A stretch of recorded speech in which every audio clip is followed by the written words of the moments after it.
السلام عليكم ورحمة الله وبركاته. أحبتي في الله، إخواني وأخواتي، هذا نداء استغاثة. إخوانكم المسلمين تجتاحهم موجة برد قارص هذه الأيام من أمس وتستمر 3 أيام. مخيماتهم وخيامهم أصبحت لا يطيقها أحد من البرد والثلوج. أطفال رضع ورجال ونساء ثكالى كبار السن، لا مأوى ولا ملجأ ولا نداء ولا إغاثة لهم. مدوا يد العون لإخوانكم الذين يقيمون في هذه المخيمات في سوريا، في لبنان، في تركيا، في العراق. أغيثوهم بارك الله فيكم.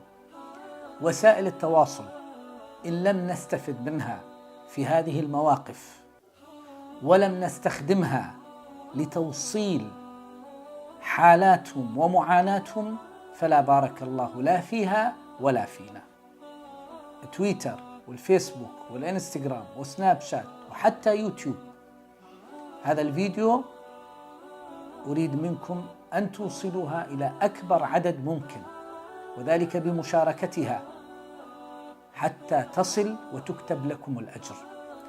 إخواني في الله، أول خطوة نرفع يدنا إلى السماء، نسأل الله سبحانه وتعالى أن يجعل هذا البرد عليهم دفئا وسلاما، كما جعل النار على إبراهيم بردا وسلاما.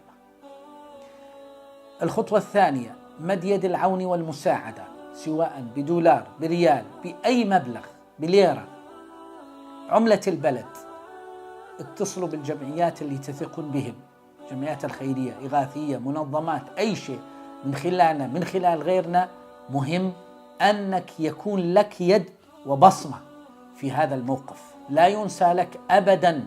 الموقف خطير يا إخواني وأخواتي، أطفال يموتون من البرد. تخيل طفل ينام في الليل ويصحى ميت ومتجمد من البرد. ما تتخيلون. الآن أضع لكم بعض الصور وبعض المقاطع.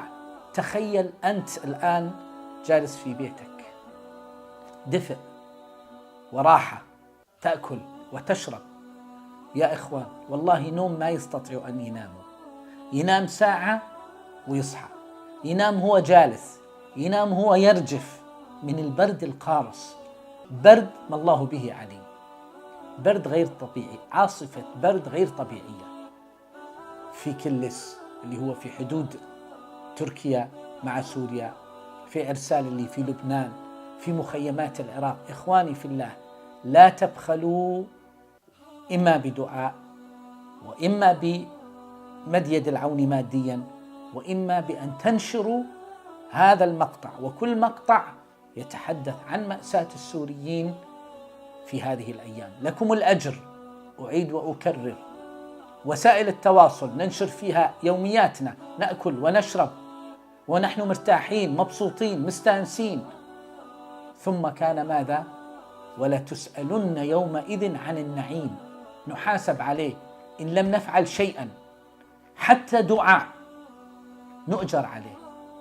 ما تستطيع هذا افعل هذا، ما تستطيع هذا انشر المقطع واعمل مشاركة للمقطع، واعمل مشاركة لأي صورة أو مقطع يتحدث عن معاناتهم. بارك الله فيكم وجزاكم الله خيرا، وننتظر منكم المشاركة والتفاعل.